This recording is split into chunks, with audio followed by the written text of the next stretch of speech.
Bismillahirrahmanirrahim. Assalamualaikum warahmatullahi wabarakatuh. Halo, assalamualaikum warahmatullahi wabarakatuh. Gimana kabarnya Bapak Ibu, sehat semuanya? Sehat, alhamdulillah. Semoga selalu dalam lindungan Allah. Bagi yang sedang gak enak badan, yang sedang sakit, semoga Allah sembuhkan dan pulang dari sini bisa sehat seperti sedia kala. Tetap semangat dan juga bersyukur nggih Bapak Ibu. Amin ya rabbal alamin. Bapak Ibu, mohon maaf saya mengganggu waktunya sebentar. Perkenalkan, nama saya Siska bersama dari tim PKRS Promosi Kesehatan Rumah Sakit. Hari ini ingin memberikan informasi kesehatan kepada Bapak Ibu semua.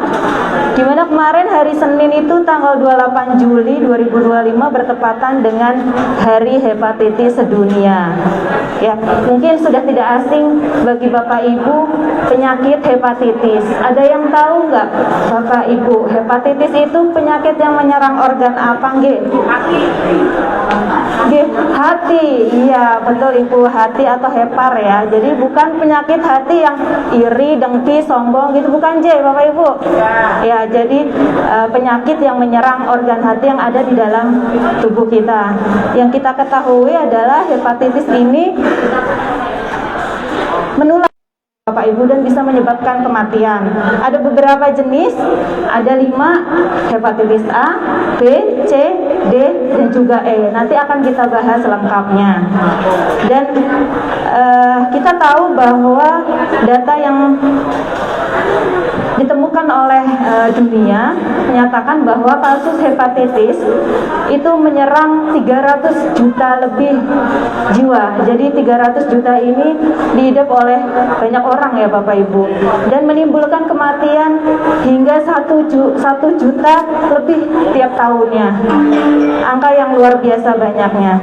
Dan pada Hari Hepatitis Sedunia tahun ini adalah temanya bergerak bersama putuskan penularan hepatitis. Kenapa sih kita harus memperingati Hari Hepatitis Sedunia Bapak Ibu? Ya, agar tujuannya yaitu untuk meningkatkan kesadaran kepada masyarakat, terutama Bapak Ibu semua di sini, untuk lebih memperhatikan bagaimana bisa kita menjaga kesehatan daripada organ hati atau liver. Mungkin selengkapnya tidak usah berlama-lama, kita ingin mengetahui ya, apa saja sih penyebabnya, kemudian gejala, pencegahan, pengobatan hingga komplikasinya. Bersama dengan saya sudah ada Dr. Roni Kendiartanto, SPPD, dokter spesialis penyakit dalam RSUD Merah Putih. Kepada beliau, Dr. Roni, kami persilakan untuk memberikan informasi mengenai penyakit hepatitis. Mohon disimak ya Bapak Ibu. Bapak Abdul Ghafur. Oh, dokter. Ya, terima kasih atas kesempatannya, Siska. Assalamualaikum warahmatullahi wabarakatuh. Selamat pagi Bapak Ibu sekalian, para pasien dan mungkin pengunjung Rumah Sakit Merah Putih. Di sini kami akan mengadakan acara penyuluhan dengan mengambil tema hepatitis, karena tanggal 28 Juli kemarin bertepatan dengan Hari Hepatitis Sedunia. Sebelumnya untuk pengantar dulu, kenapa tanggal 28 Juli ini diperingati sebagai Hari Hepatitis di seluruh dunia? Itu karena bertepatan dengan hari lahirnya penemu dari virus hepatitis B itu, yaitu Dr. Baruch Blumberg ini ya. Jadi beliau adalah seorang dokter yang menemukan virus dan mengembangkan vaksin untuk hepatitis B gitu. Lahir pada tanggal 28 Juli dan diperingati sampai sekarang tiap tahun sebagai Hari Hepatitis Sedunia. Itu nggih. Terus Hari Hepatitis Sedunia ini biasanya setiap tahun mengambil tema suatu tema tertentu gitu nggih. Kalau untuk yang tahun ini temanya di seluruh dunia itu let's break it down ya. Itu pakai bahasa Inggris soalnya kan untuk seluruh dunia nggih. Mari kita pecahkan, maksudnya itu apa yang dipecahkan, apa yang diberantas atau apa yang diselesaikan, yaitu penyakitnya itu sendiri, penyakit hepatitis secara umum, kemudian masalah-masalah yang menyertainya, masalah finansial untuk penanganannya, masalah sosial, termasuk stigma. Mungkin di masyarakat masih banyak yang menjauhi penderita pasien hepatitis, malah dijauhi, nggak malah dirangkul untuk berobat. Nah, itu harus diselesaikan bersama, kita pecahkan bersama. Kemudian kalau tema nasional di Indonesia yang untuk hari hepatitis tahun ini adalah bergerak bersama putuskan penularan hepatitis. Ya, targetnya nanti mudah-mudahan tahun 2030 Indonesia dan dunia ini bisa bebas hepatitis, gitu ya. Nah, kemudian ini ada fakta-fakta Bapak Ibu seputar hepatitis ya. Jadi hepatitis ini kasus yang berat juga ya. Setiap tahun tuh diperkirakan 1,3 juta orang di dunia meninggal karena hepatitis. Ada lebih dari 2 juta kasus baru di dunia temukan setiap tahun ya. Lebih dari, tadi sudah disampaikan sama Mbak Siska, lebih dari 300 juta orang hidup dengan hepatitis. Nah, di Indonesia sendiri ada sekitar 6,7 juta penduduk terinfeksi hepatitis B dan 2,5 juta terinfeksi hepatitis C. Jadi hepatitis B dan C kronik ini merupakan penyebab utama penyakit kanker hati ya, yang saat ini menjadi penyebab kematian ketiga tertinggi di dunia. Jadi ya ini kalau dibiarkan aja memang bisa berat akibatnya nanti ya. Nah, kita sekarang ada di tahun 2025, padahal kita sendiri menetapkan target 2030 sudah harus bebas hepatitis. Jadi 5 tahun lagi perjalanan kita masih panjang ya, masih banyak PR untuk hepatitis ini di Indonesia dan dunia. Jadi perlu kontribusi dari semua pihak ya, masyarakat dan juga pemerintah. Skip aja. Jadi apa sih hepatitis? Hepatitis itu dari dua kata ya, hepar dan itis. Hepar itu hati, itis itu peradangan ya. Jadi secara mudah ya, peradangan yang terjadi pada hati. Nah, penyebabnya itu bisa dibagi secara umum menjadi penyebab akibat infeksi dan penyebab yang bukan karena infeksi ya. Yang bukan karena infeksi itu misalnya karena imun ya. Hepatitis peradangan hati karena obat ya. Jadi ada obat tertentu yang diminum terus bikin hepatitis. Terus hepatitis akibat penyakit lain. Penyakitnya bukan di hatinya tapi menyebabkan hatinya ikut meradang. Nah, itu ada yang seperti itu. Kemudian ada hepatitis yang karena infeksi. Infeksi sendiri penyebabnya bisa bakteri, parasit, virus. Nah, yang sering ini yang karena virus itu. Yang tadi dibagi menjadi A, B, C, D, E itu ya. Yeah. Terus ini hati. Nah, ini fungsi hati sekilas saja yaitu mengatur metabolisme ya, terus mengeluarkan racun ya. Nah, ini gejala-gejala kalau kita mengalami hepatitis. Jadi hepatitis itu bisa gejalanya bervariasi ya, mulai dari ringan, sedang sampai berat gitu. Malah ada yang tidak menimbulkan gejala. Nah, secara umum gejala-gejalanya bisa demam, mual sampai muntah ya, ketidaknyamanan perut, ini urin berwarna gelap, kadang-kadang kulitnya juga kuning ya, makanya banyak orang bilang oh itu sakit kuning gitu ya. Terus kelelahan gitu. Ya, ini yang tadi pembagiannya ya. Kalau hepatitis virus secara umum dibagi menjadi A, B, C, D dan E ya. Oke. Yang pertama hepatitis A. Hepatitis A ini disebabkan oleh virus hepatitis A ya. Virus hepatitis A ini menyebabkan penyakit hepatitis A. Biasanya penularannya itu akibat hygiene dan sanitasi yang buruk ya. Jadi virusnya itu mencemari makanan atau minuman yang kebersihannya kurang, terus kita konsumsi, akhirnya virusnya masuk ke tubuh dan kita menjadi sakit hepatitis A. Nah, ini gejala-gejalanya. Biasanya kalau hepatitis A itu gejalanya nyata ya, maksudnya lebih berat gitu. Kadang-kadang matanya kuning, demam, ya, air kencingnya coklat seperti teh pekat gitu, mual, muntah, kadang-kadang diare, kurang nafsu makan, demam tadi ya.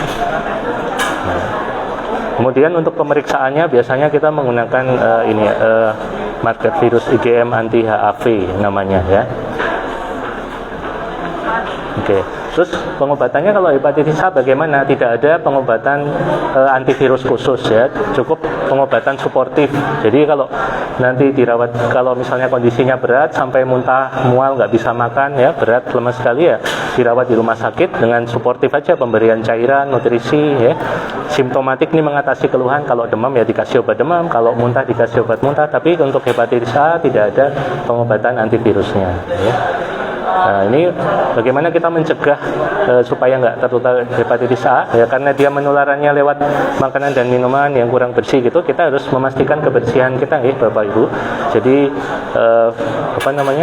bahan makanan itu dipastikan harus bersih, jaga air minum kebersihannya ya. Terus sebelum makan minum cuci tangan yang baik dan benar.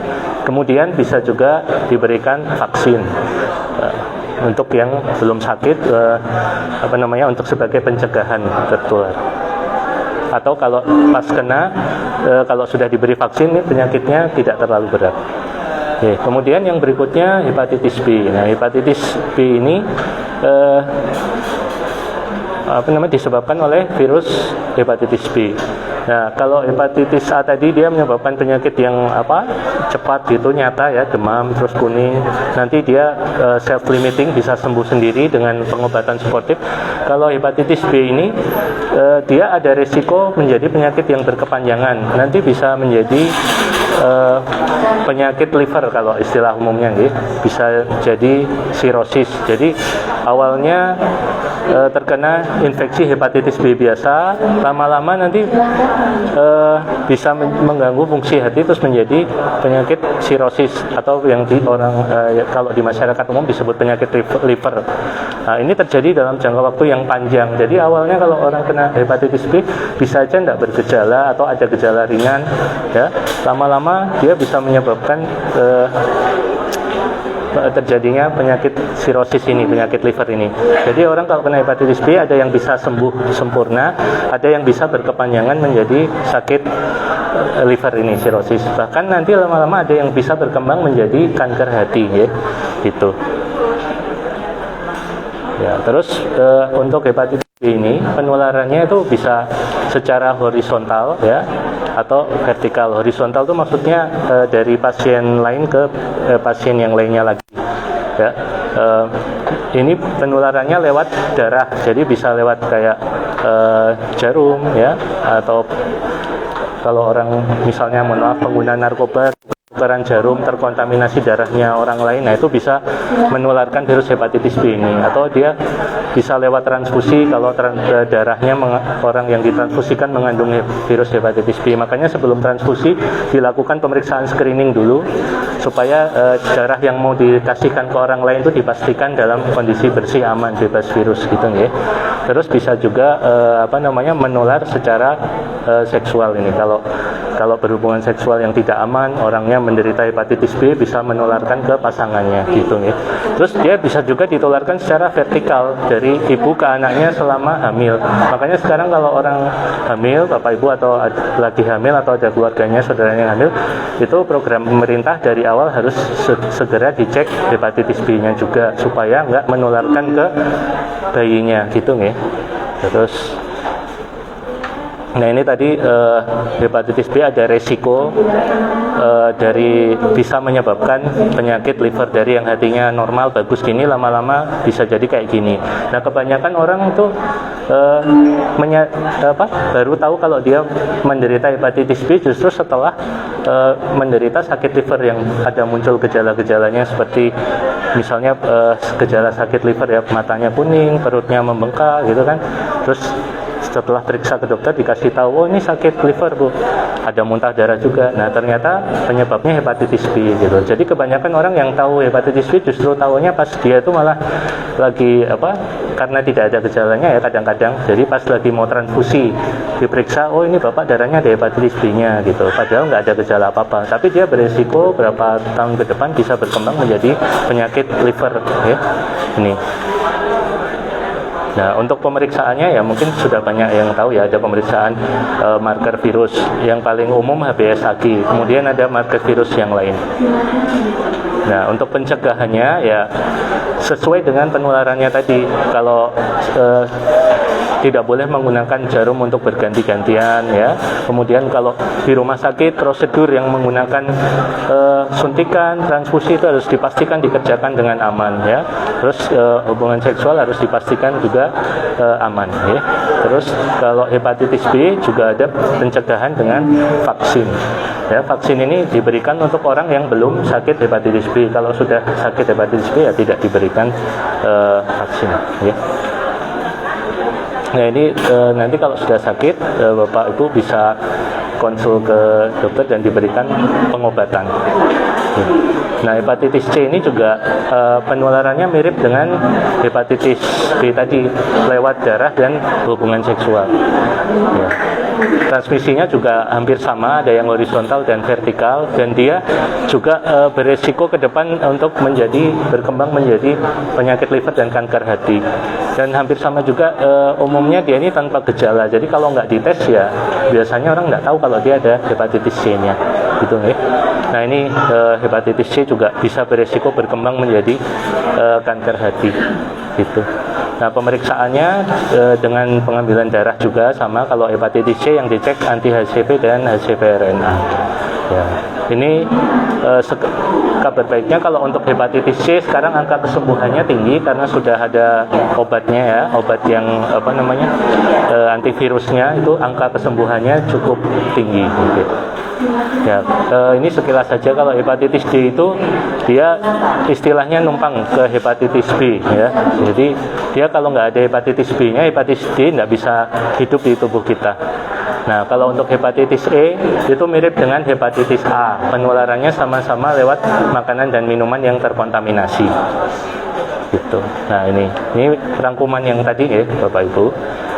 Sama. Nah, kemudian untuk yang terakhir ini Kementerian Kesehatan mengajak seluruh masyarakat untuk berpartisipasi aktif dalam eliminasi hepatitis ya, melalui 4 gerakan: atasi ketidaktahuan dengan edukasi, terus screening ini untuk mengatasi keterlambatan diagnosis ya, terus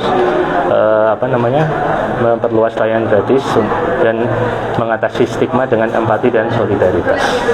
Ya. Terima kasih Bapak Ibu, semoga menambah wawasan tentang penyakit hepatitis. Ya. Assalamualaikum warahmatullahi wabarakatuh. Saya kembalikan lagi ke Mbak Siska. Saya duduk apa di sini? Nanti ya dok, tunggu dulu, ada pertanyaan sebelum. Oh ya.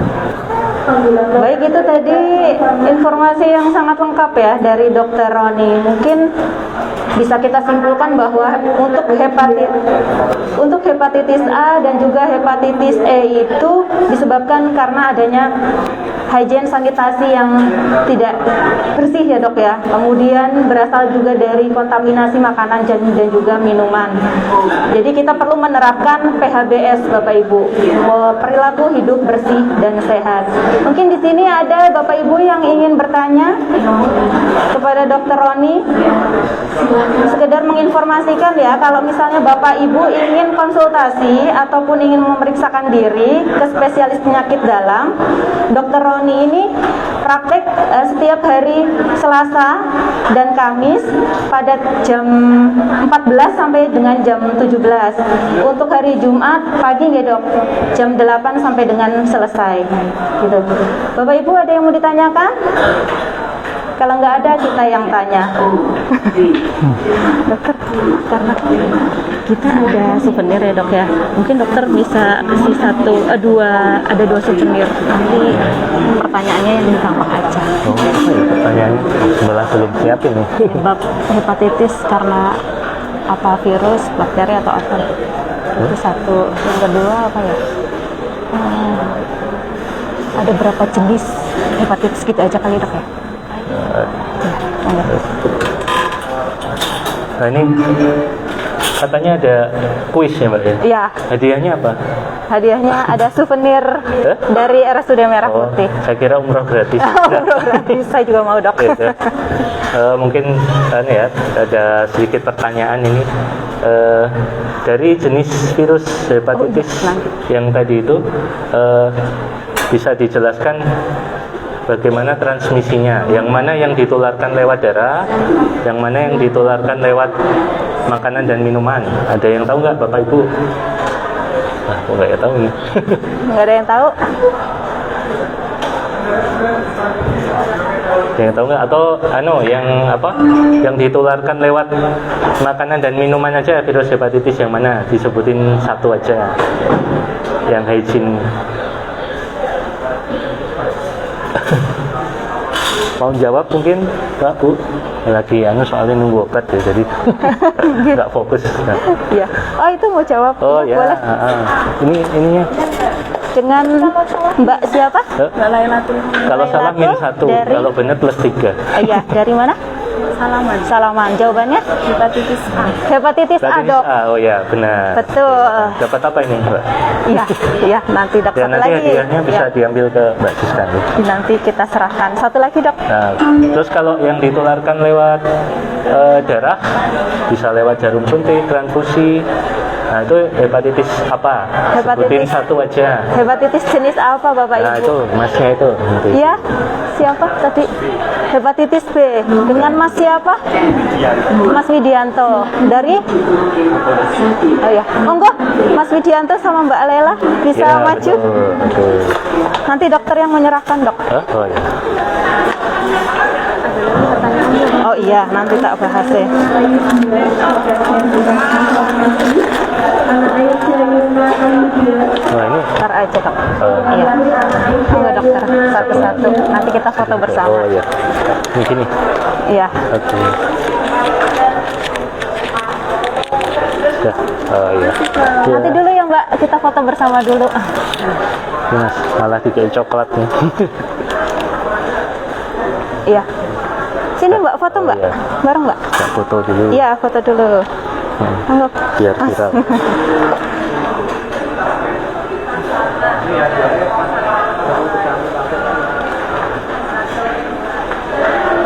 Ya, terima kasih Mbak, Mas. Ya.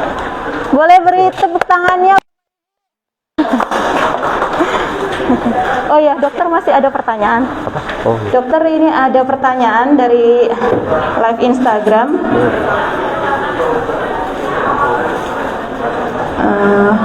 Dari B. Audi Vanindia Putri.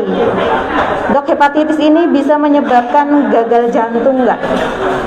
Mungkin bisa dijawab dokter. Apa kan hepatitis Gagal jantung, Dok. menyebabkan? Ya, Hepatitis menyebabkan gagal jantung. gagal jantung. Ya. Dari pertanyaannya Dari B. Audi Vanindia. Adi Vanindi. Iya, dari live Instagram. Oh iya. Oh iya. Oh. Pertanyaannya tadi Oh, hepatitis. sebentar Dok, ada lanjutannya Dok. Oh, sebentar Dok, ada lanjutannya. Ada lanjutannya dokter. Hepatitis virus adalah peradangan hati yang disebabkan oleh infeksi virus. Penyakit ini dapat menular melalui kontak dengan darah atau cairan tubuh yang terinfeksi. Ada 5 jenis hepatitis virus yang kepotong. Jadi pertanyaannya itu dulu Dok, mungkin bisa menyebabkan gagal jantung atau tidak? Monggo dokter. Ya. Saya sambil duduk aja atau berdiri? Sambil duduk aja nggak? Sambil berdiri nggak apa-apa Dok? Oh iya. Biar kelihatan Oh, iya. di Jadi Instagram. kalau gagal jantung ya nggak secara langsung ya karena organ yang berbeda. Tapi kalau dari gagal jantung kemudian menyebabkan gangguan hati itu ada. Itu namanya cardiac cirrhosis ya karena aliran darah ke hati juga terganggu di situ. Jadi awalnya dia gagal jantung terus menyebabkan gangguan fungsi hati ya. Itu istilah medisnya cardiac cirrhosis itu ada. Cardiac Jadi cirrhosis. kebalikannya. Oke, dokter, ada satu lagi pertanyaan ya dari Instagram Sepotong Senja. Izin bertanya, pada umur kehamilan berapa bulan screening bisa dilakukan? Izin bertanya, pada umur kehamilan berapa bulan screening bisa dilakukan pada ibu hamil? Bagaimana cara mengatasi kasus ibu hamil yang terkena hepatitis B, dokter? Ya. Jadi itu sudah program dari pemerintah dari puskesmas sejak awal begitu periksa itu sudah dites untuk hepatitis B-nya. Kemudian kalau misalnya positif, penanganannya secara umum harus dipotong gitu, maksudnya rantai penularannya yang horizontal tadi harus kita minimalisir, kita cegah kemungkinan penularannya. Jadi nanti begitu terdiagnosis di awal positif itu biasanya nanti akan diarahkan untuk ke mungkin dokter penyakit dalam atau kemana gitu untuk melakukan pemeriksaan dulu, dicek dulu kadar virusnya. Kalau dia melampaui kadar tertentu, nanti akan ada pemberian semacam obat antivirus itu yang aman untuk ibu hamil mulai sekitar minggu ke-28 sampai 32 sampai nanti berapa bulan gitu setelah melahirkan. Dan kemudian pencegahannya juga dilakukan ke anaknya pada saat lahir. Jadi kalau pada saat lahir itu vaksin yang diberikan kalau ibunya tidak ada hepatitisnya cuma vaksinasi aktif biasa untuk bayinya. Nanti kalau pada yang ibunya itu menderita hepatitis B, vaksin yang diberikan ke bayinya itu ada dua, vaksinasi aktif dan vaksinasi pasif, dua macam supaya lebih melindungi lagi si bayinya itu dari penyebaran dari ibu ke anak. Oke, sudah. Udah mau visit, Mbak? Iya, monggo. Ya. Iya, jadi bisa diobati ya Bapak Ibu. Mari kita jaga kesehatan untuk diri kita, keluarga kita, dan juga untuk masyarakat sekitar kita. Mungkin itu saja yang bisa kami berikan. Terima kasih banyak Dr. Roni atas informasi yang luar biasa pada hari ini. Semoga bisa bermanfaat bagi kita semua, bagi panjenengan semua, dan bisa disebarluaskan kepada keluarga, tetangga, dan sanak kerabat. Mohon maaf apabila kami banyak kekurangan. Terima kasih atas perhatiannya. Selamat siang. Wassalamualaikum warahmatullahi wabarakatuh. Waalaikumsalam warahmatullahi wabarakatuh. Makasih banyak.